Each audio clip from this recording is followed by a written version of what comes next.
Halo semua, saya Vidya Alvin Sagaf, absen 18 kelas 11 IPA 4, siswa SMA 31 Jakarta. Halo semua, kita akan belajar tentang sistem pencernaan pada manusia. Apa sih sistem pencernaan pada manusia? Sistem pencernaan pada manusia merupakan serangkaian jaringan organ yang memiliki fungsi untuk mencerna makanan. Ada dua proses pencernaan, yaitu satu pencernaan secara mekanik, pencernaan yang terjadi penghancuran makanan dengan gigi atau gerangan dorongan makanan, atau peristaltik oleh otot-otot kerongkongan dan lambung.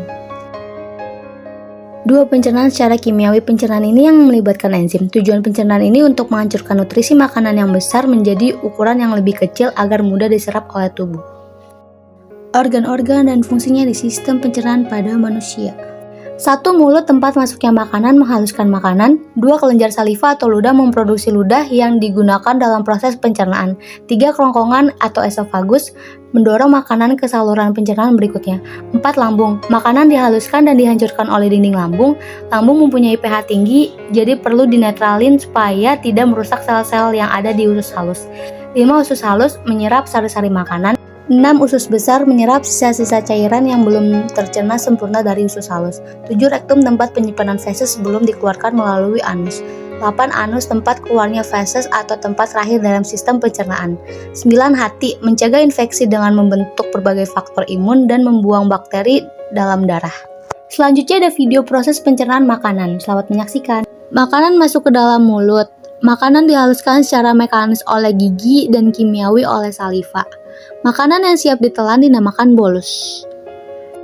Lidah mendorong bolus ke arah faring untuk refleks menelan, sementara laring mencegah makanan masuk ke arah tenggorokan, dan akhirnya bolus masuk ke esofagus. Di esofagus, bolus didorong ke lambung dengan gerakan peristaltik dan otot esophageal sphincter untuk masuk ke dalam lambung. Di dalam lambung, bolus bercampur dengan asam lambung yang dinamakan chyme. Chyme akan melewati otot pyloric sphincter menuju usus halus, yaitu duodenum, jejunum, dan ileum. Proses di usus halus dibantu oleh sekresi dari pankreas dan hati.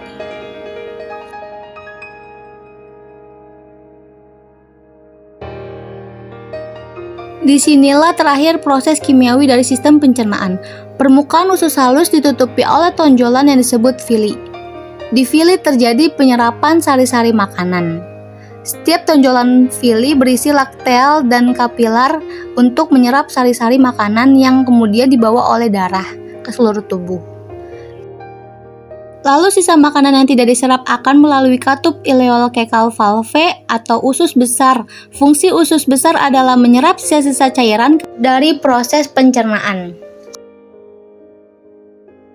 Kemudian ke rektum yang berfungsi tempat penyimpanan feses. Lalu anus, tempat pembuangan feses, proses akhir sistem pencernaan pada manusia. Sekian dari hasil video project saya, kurang lebihnya saya minta maaf. Wassalamualaikum warahmatullahi wabarakatuh.